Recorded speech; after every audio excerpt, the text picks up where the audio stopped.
The boardroom went silent.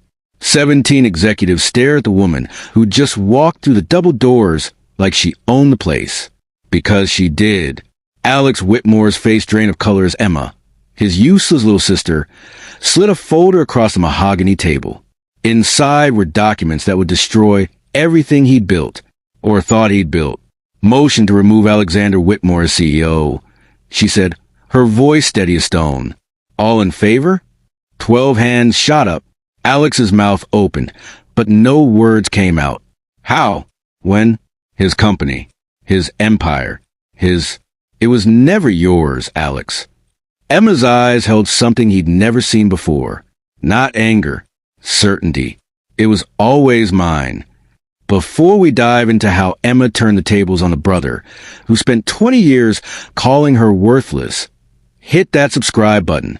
Because this story, it's about to get wild. And if you've ever had someone underestimate you, you're going to want to see this through to the end. 23 years earlier, 8-year-old Emma sat at the dinner table, holding her report card. All A's. Her father, Gerald Whitmore, barely glanced at it. He was too busy ruffling 10-year-old Alex's hair, laughing about the boy's mediocre grades like they were badges of honor. That's my son, Gerald beamed. Too smart for school. He's got street smarts. Business instincts.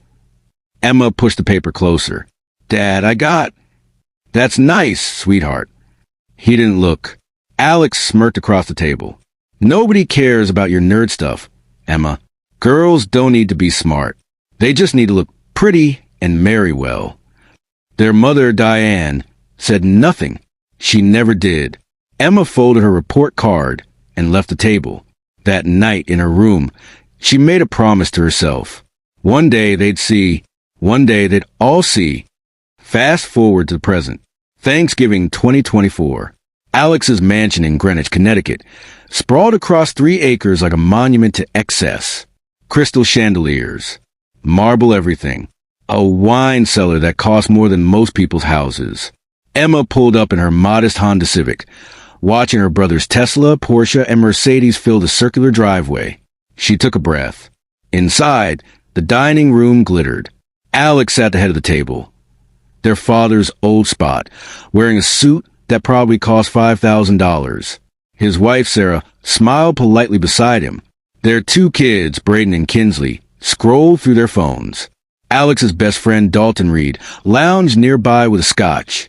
Emma, Alex's voice boomed across the room. You made it. Thought maybe you got lost. This house is pretty big for someone from your tax bracket. Polite laughter rippled around the table. Emma smiled.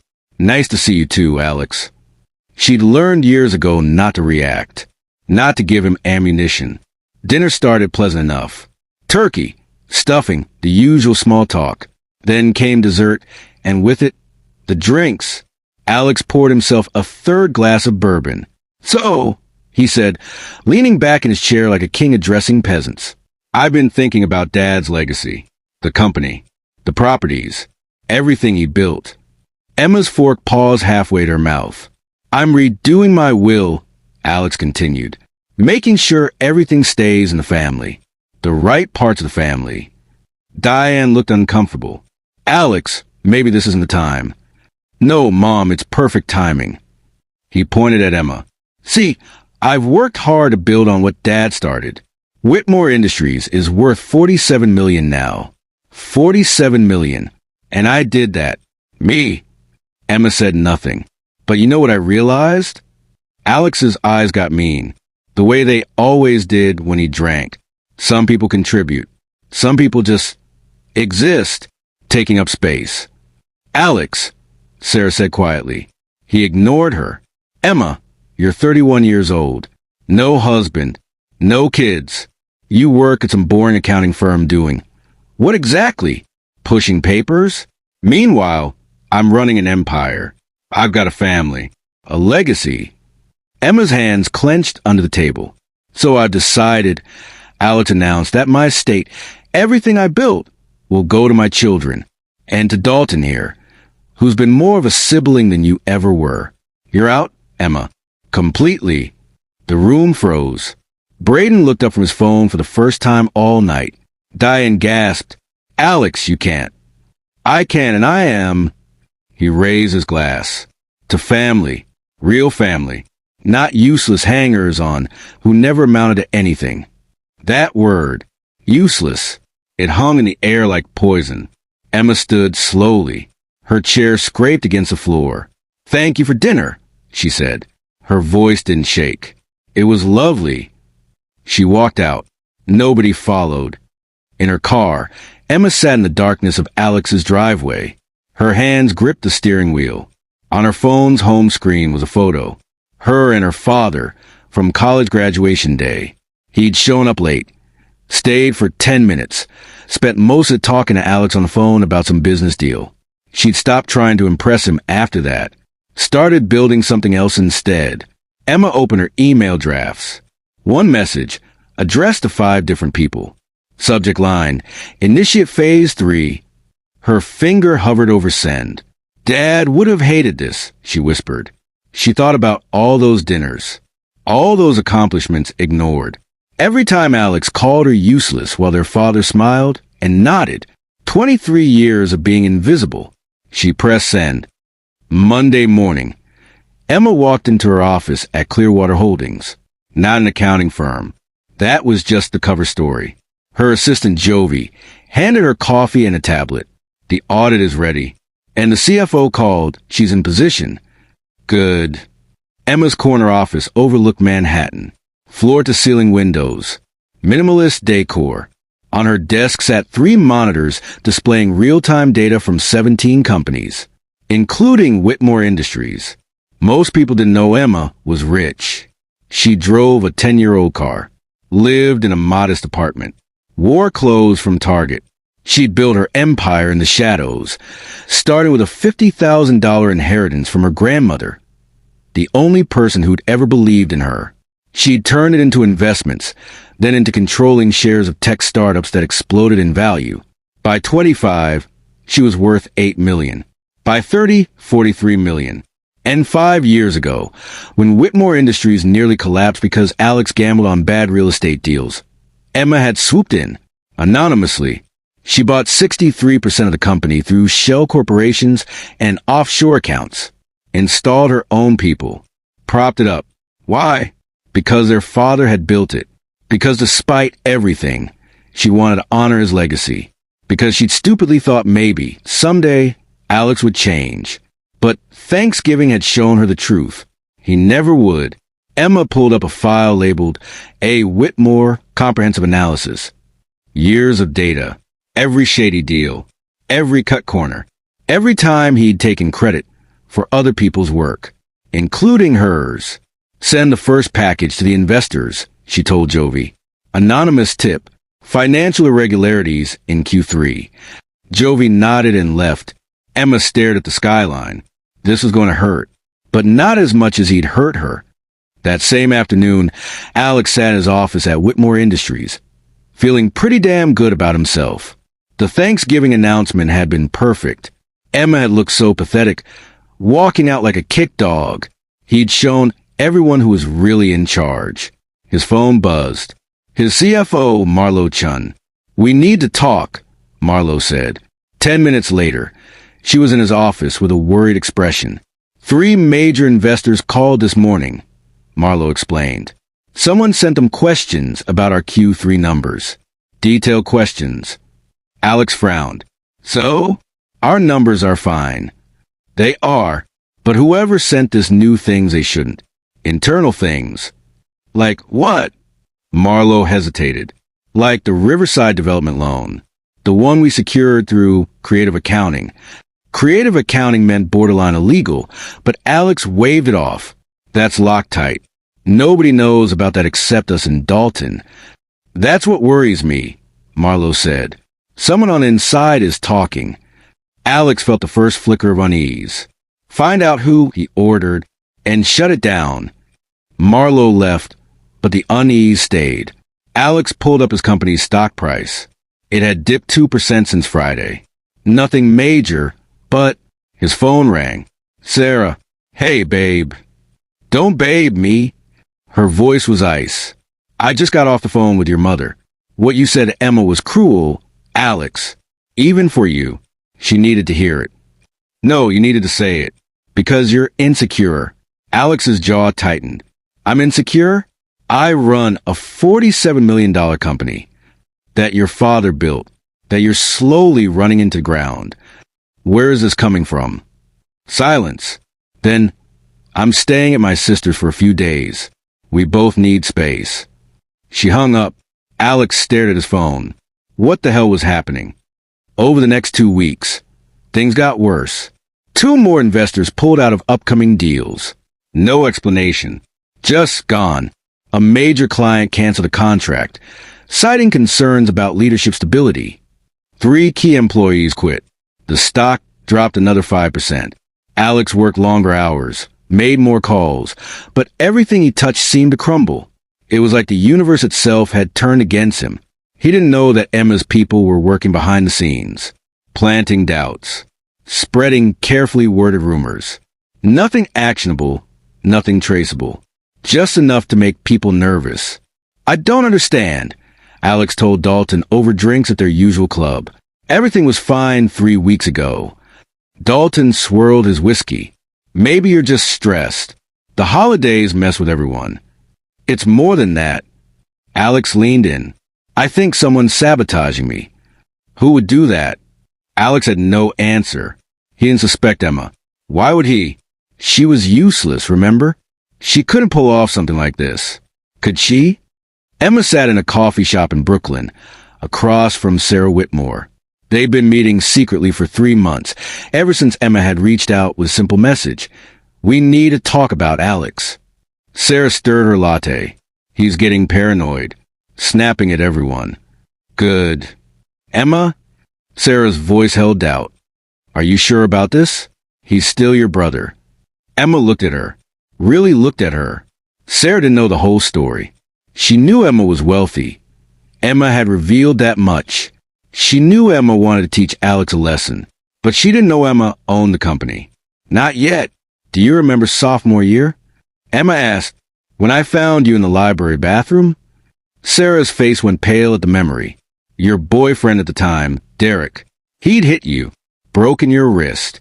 You were going to go back to him because you had nowhere else to go. You paid for my apartment, Sarah whispered, for 6 months, until I could get on my feet. I did. You saved me, Emma. Emma reached across the table and took her hand. You married a man who's just like Derek. He doesn't hit you with his fists. He does it with words, with control, with humiliation. Sarah's eyes filled with tears. I'm not doing this just for me, Emma said gently. I'm doing this for you too, for everyone he's hurt. Sarah nodded slowly. Will you help me? Another nod. Then here's what we're going to do next. December brought a miracle. Alex, desperate and exhausted, received an email from an investment firm called Meridian Capital. They wanted to inject $6 million into Whitmore Industries in exchange for a small equity stake. $6 million. It was exactly what he needed. He called Marlowe. Checked him out. Full background. 2 days later, they're legit, based in Delaware. Portfolio of successful ventures. References check out. Alex signed the papers that afternoon. That night, he threw a party at the mansion. Champagne flowed. His employees came back. The clients called to congratulate him. You're a genius, Dalton said, clapping him on the back. Everyone doubted you, but you pulled it off. Sarah was there too, having come back home earlier that week. She smiled at him across the room. Alex felt like a king again. He didn't know Meridian Capital was one of Emma's shell companies. He didn't know the money came with invisible strings. He didn't know his genius turnaround was about to become his downfall. January 2025. Alex stood in the Whitmore Industries main conference room, preparing for the biggest pitch of his life. Quantum Dynamics, a tech giant worth billions, wanted a partner on a new development project.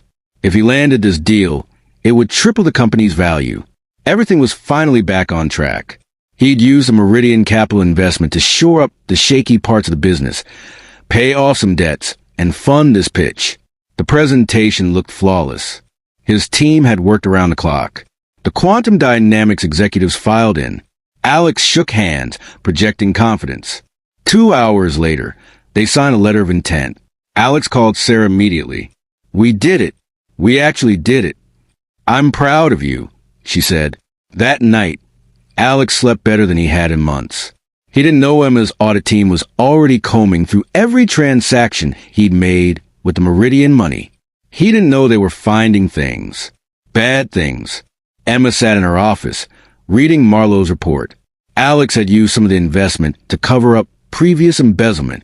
Money he'd taken from employee pension funds 2 years ago. Money he'd borrowed and never paid back. It wasn't a lot. Couple $100,000. But it was illegal. And now, with the fresh capital trail, it was traceable. Emma felt a familiar pang of guilt. "Am I becoming him?" she whispered to the empty room. The photograph of her father sat on her desk. She picked it up. "This ends a cycle, Dad," she said quietly. "No more bullies. No more people who think they can crush others without consequences." She set the photo down and called Marlowe. "Send the evidence to the SEC. Anonymous tip." Marlowe hesitated. "Emma, once we do this, there's no going back. He'll lose everything." "I know." "Are you sure?" Emma thought about 8-year-old her, holding that report card. She thought about every time Alex had called her useless. She thought about Thanksgiving. "I'm sure." The SEC investigation hit like a bomb. Federal agents showed up at Whitmore Industries on a Tuesday morning.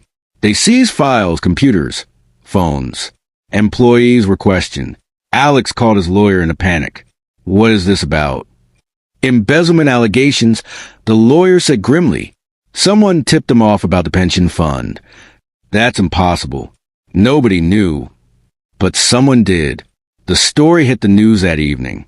Tech CEO under federal investigation for pension fraud. Alex's phone exploded.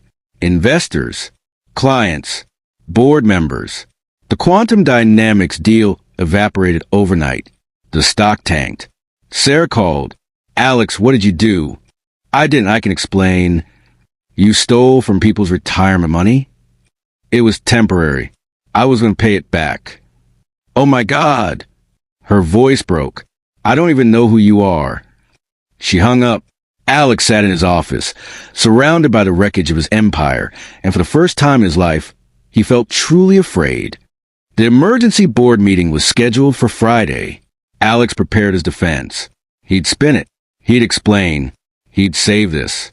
He walked into the boardroom at 9 a.m. sharp and stopped dead.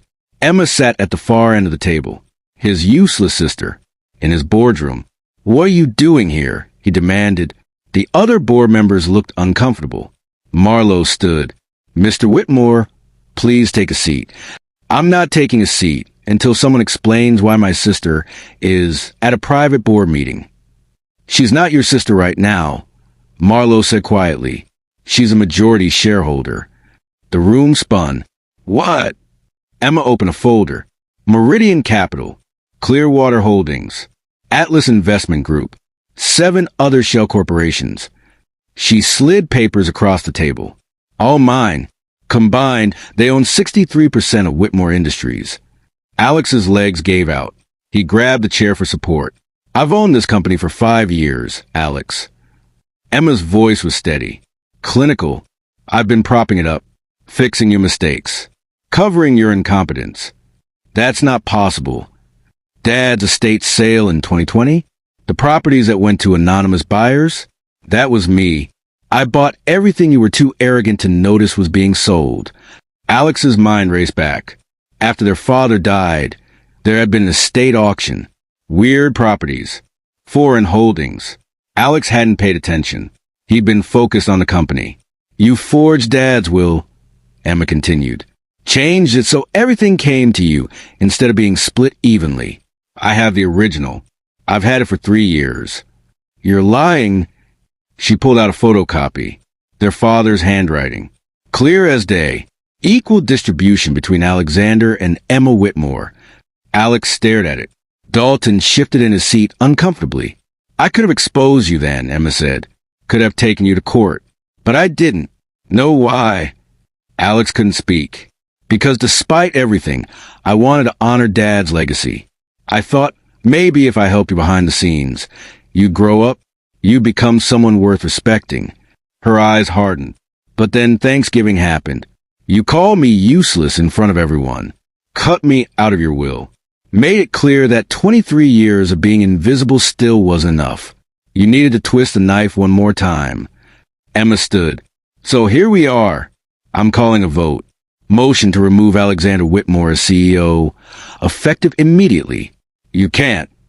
All in favor? 12 hands went up, including Dalton's. Alex stared at his best friend. You! Dalton couldn't meet his eyes. Emma offered me a position at her subsidiary. Triple my current salary. I have kids to think about. Alex. You son of a... Motion passes, Marlowe announced. Security will escort you from the building. You have 1 hour to collect personal items. Alex looked around wildly. This is MY Company. My father built this. No, Emma said softly.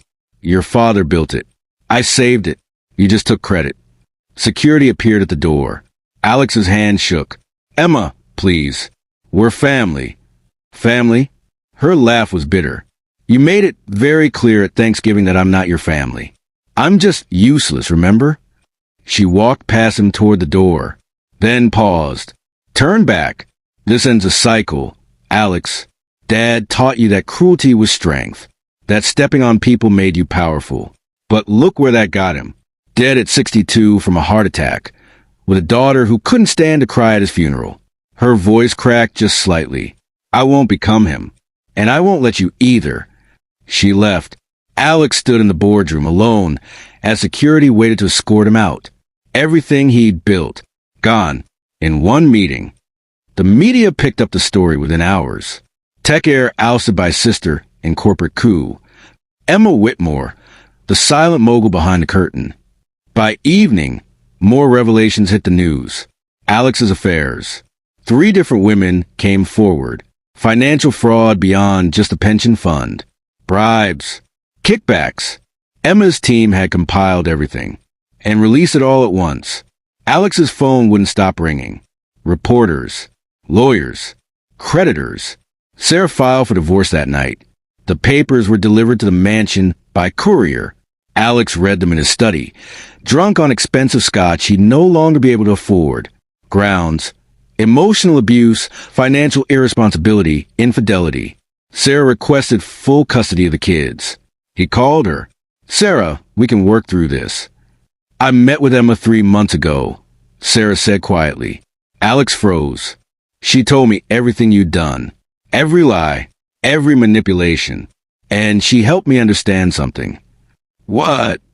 That I didn't have to stay. That I deserved better.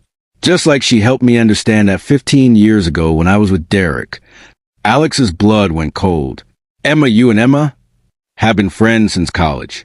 Yes, she paid for my apartment when I left Derek. She helped me get my first real job. She introduced us. Actually, I thought you might have changed. That love could fix you. You married me as some kind of setup? No, I married you because I thought you could be better. But Emma was right. You're exactly like Derek, just richer. She hung up. Alex threw his phone across the room. Dalton, Sarah, his own kids. Everyone had betrayed him. 2 weeks later, Alex got the foreclosure notice. He'd mortgaged a mansion to the hilt to fund the business. With the company gone and his assets frozen by the SEC investigation, he couldn't make payments. He had 30 days to vacate. The movers came on a rainy Tuesday. Alex watched them pack up his life into boxes. Sarah had taken the kids to her sister's house in Vermont. They wouldn't talk to him. Braden had texted once. Mom told us what you did. I can't believe I looked up to you. Kinsley had been more direct. I hope Aunt Emma destroys you, even his own children. Alex moved into a motel off I-95. $49 a night. Stain carpet. Roaches. He had $300 to his name. Everything else was tied up in legal fees or seized. He sat on the lumpy bed, staring at the water-stained ceiling, and wondered how it had all gone so wrong. Emma stood at the window of the Whitmore Industries headquarters, her headquarters now. The company's stock had already rebounded. Under her leadership, they'd announced 3 new initiatives. Employee pension funds fully restored with interest, a commitment to ethical business practices. The press loved it. The redemption of Whitmore Industries, how Emma Whitmore saved her father's legacy. Jovi knocked on the door. Your mother's here. Diane Whitmore had aged 10 years in the past month. She walked into Emma's office slowly, clutching her purse. Emma, Mom. They hadn't spoken since Thanksgiving. Diane sat down without being invited. I need you to help your brother. Emma's jaw tightened. No, he's living in a motel. He has nothing. He has exactly what he deserves. Emma, he's family. He made it very clear I'm not his family. Emma's voice was steel. You were there. You heard him. Diane looked away. I should have said something. You should have said something 23 years ago. When I was 8 and brought home perfect grades and Dad ignored me. When I was 12 and won the science fair and Alex mocked me the whole way home. When I was 16 and got into Harvard and Dad said, that's nice, then spent an hour praising Alex for making varsity football. Diane's hands trembled. You knew what was happening, Emma continued. You watched me become invisible. And you said nothing, because it was easier to keep the peace than to stand up for me. I was wrong. Yes, you were.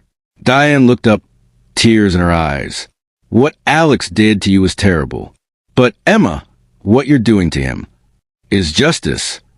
It's revenge. Maybe. Emma's voice softened slightly, but it's also protection. How many more people would he have hurt, Mom? How many more employees would he have stolen from? How many more women would he have cheated on? Diane had no answer. I didn't just take his company, Emma said quietly.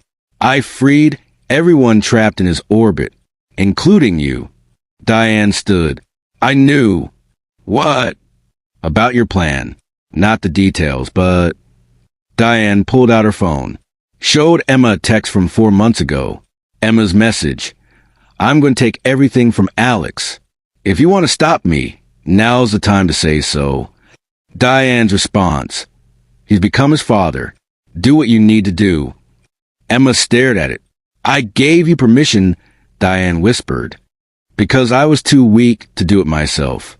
I watched your father destroy you for years, and I did nothing. I watched Alex continue the pattern, and I did nothing. She looked at her daughter with something like pride. But you did something. You fought back. And even though it hurts to watch my son suffer, part of me is glad someone finally stood up to him. Diane kissed Emma's forehead and left. Emma stood alone in her office, holding that revelation. Even her mother had sanctioned this. 3 months later, Whitmore Industries had been renamed Whitmorchin Enterprises, honoring both her father and Marlowe's contributions. The company was thriving. Emma implemented profit sharing for employees, created a scholarship fund for underprivileged kids interested in business, donated $2 million to domestic violence shelters in Sarah's honor. She did interviews, finally stepping into the light. Why did you stay silent so long? One reporter asked. Because I didn't need anyone to see me to know my worth, Emma answered. But there comes a time when silence becomes complicity. When you have to stand up, not just for yourself, but for everyone who can't. The interview went viral. Emma became a symbol. The underestimated sibling. The invisible daughter who built an empire in the shadows and emerged to save the day. She was on magazine covers, TED Talk invitations, speaking requests.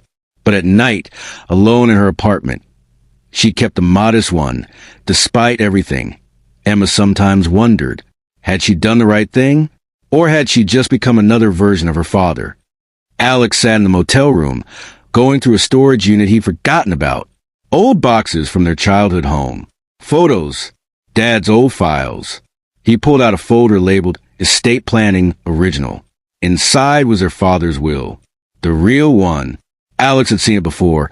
He'd forged the changes himself 5 years ago. But beneath it was something he'd missed. A letter. Handwritten. Addressed to Emma. Alex's hands shook as he read.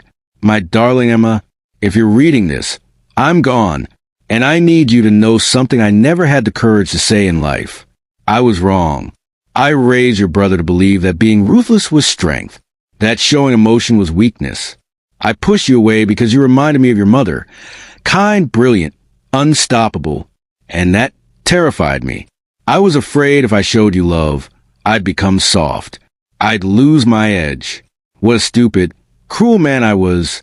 Enclosed in safety deposit box 447 at First National are assets I kept hidden. Stock certificates, property deeds, bonds, worth approximately 18 million. They're yours. They were always meant to be yours. I changed my will before I died, Emma. I made sure it was split evenly. But I know your brother. I know what I created in him. He'll try to change it, to take everything. Don't let him. You are not useless. You are not invisible. You are the best thing I ever created. And my greatest regret is that I never told you. I'm sorry I was too broken to be the father you deserved. Build something beautiful. Love, Dad. Alex read it 3 times. His father had left Emma 18 million more. Hidden assets Emma didn't even know about. Safety deposit box 447. Alex grabbed his jacket and ran. Emma's phone rang at midnight. Unknown number. She almost didn't answer. Emma Whitmore. It's me. Alex's voice. She should have hung up. Didn't. What do you want, Alex? I found something. In Dad's old files. A letter. To you. Emma sat up in bed. What letter? He left you more money. Milio. In a safety deposit box. He changed the will back before he died. Made it equal. I was the one who forged it. I know. But you don't know about the safety deposit box. Emma's heart pounded. What are you talking about? Box 447. First National Bank. The key is in his files. I have it. Silence. Why are you telling me this? Emma asked. Alex's voice cracked. Because Dad's letter said you're not useless. That you're the best thing he ever created. And I spent 23 years making you believe the opposite. Emma couldn't speak. I'm sorry, Alex whispered. For everything. You were right. I was exactly like him. Cool. Blind. Arrogant. Alex. I'm not asking for forgiveness. I'm not asking you to give anything back. I wanted you to know Dad saw you. At the end, he saw you. The line went quiet. Then, the keys in the mail should arrive tomorrow. He hung up. Emma sat in the darkness, tears streaming down her face. Her father had seen her. He'd seen her. The next day, Emma went to First National Bank. Box 447 contained everything the letter promised. Stock certificates in companies that had tripled in value. Property deeds to land now worth millions. Bonds. Total value. 22 million. Plus a second letter. Shorter. You were always enough, Emma. I'm sorry I made you think otherwise. Make me proud. She cried in the bank vault for 20 minutes. 6 months later, Emma expanded her company, launched a foundation for marginalized kids in business, funded scholarships, built schools. She lived modestly, gave generously, stayed out of the spotlight when she could. Alex stayed in the motel for a year, working odd jobs. Eventually, he found work as a warehouse manager. Humble, quiet, he and Emma didn't speak again. But every year on their father's birthday, she sent Alex a check. Small, $1,000. Never with a note, just a reminder. That family could be both cruel and kind. That redemption was possible. But some wounds never fully healed. Emma stood at her office window. Looking out over the city, Jovi appeared at the door. Ma'am, there's someone here to see you. Who? Says her name is Braden Whitmore. Emma turned. Alex's daughter stood in the doorway. 19 now. College freshman. And Emma? Braden. Hi. The girl hesitated. I wanted to thank you for the scholarship, for everything you've done for the family. Emma smiled gently. You're welcome. And I wanted to ask. Braden looked nervous. If maybe you could teach me about business, about building something real. My dad, he tried, but he did it wrong. I want to do it right. Emma looked at this young woman, her niece, and saw herself at that age. Invisible, hungry, determined. I'd be honored, Emma said. Braden smiled. And Emma realized that this, teaching the next generation to be better, was how the cycle truly ended, not with revenge, with hope. So what did you think? Did Emma go too far? Or did Alex get exactly what he deserved? Drop your thoughts in the comments. And if this story hit you in the feels, smash that like button and subscribe for more stories about underdogs who rise up and take back their power. Because the best revenge? It's not destruction. It's becoming everything they said you couldn't be. See you in the next one. End.